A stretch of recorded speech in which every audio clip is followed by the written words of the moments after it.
À l'approche du premier événement olympique sur le continent africain, le président du comité d'organisation des Jeux olympiques de la jeunesse COJOJ, Mamadou Diagne Ndiaye, affiche l'optimisme quant à la livraison des chantiers.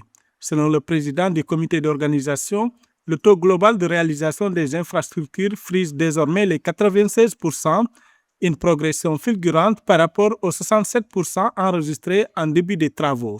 Initialement prévus pour 2022, les Jeux olympiques ont été reportés à 2026 en raison de la pandémie de Covid-19.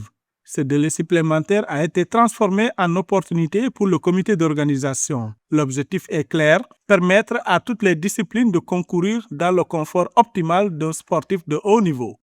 On aurait même pu, dans les délais impartis, le faire en 2022. Mais le Covid est passé par là. Et ça nous a donné beaucoup plus de temps pour nous organiser, d'où l'émergence du stade du Sénégal, d'où beaucoup de choses qui sont en train en infrastructure de se faire. Le COJOJ anticipe les risques de retard liés aux pluies sur le stade Iba Mar Diop grâce à un partenariat avec le génie militaire. Les JOJ 2026 se déploient sur 8 sites. Dakar accueille le Tour de l'œuf, Iba Mar Diop et la Corniche Ouest. À 30 km, Diamniadio regroupe la Dakar Arena, le stade Abdoulaye Wade, le centre équestre et le village olympique. Enfin, la station de Saly sera dédiée aux disciplines de plage et nautique. Cette organisation territoriale vise à offrir des infrastructures de haut niveau à toutes les disciplines.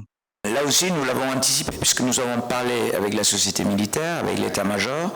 Vous savez qu'il y a une direction qui s'appelle la direction du génie militaire.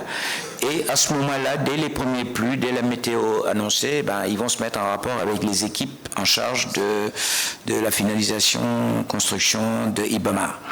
Au-delà de la performance, Mamadou Diagne Ndiaye porte une vision politique forte. Faire de Dakar 2026 une vitrine de l'excellence africaine aux Jeux du monde. Dakar accueille et l'Afrique célèbre. Aime-t-il rappeler, soulignant que ces Jeux universels serviront de levier pour dynamiser l'économie locale et offrir un legs durable à la jeunesse du continent. En effet, l'Afrique accueille et Dakar célèbre. Ce slogan des Jeux olympiques de la jeunesse Dakar 2026 résonne comme une promesse et un engagement. Une promesse faite à notre jeunesse, un engagement pris devant le monde entier. Ces Jeux, nous les préparons avec passion, rigueur et détermination. L'honneur d'accueillir pour la première fois un événement olympique en terre africaine nous y oblige.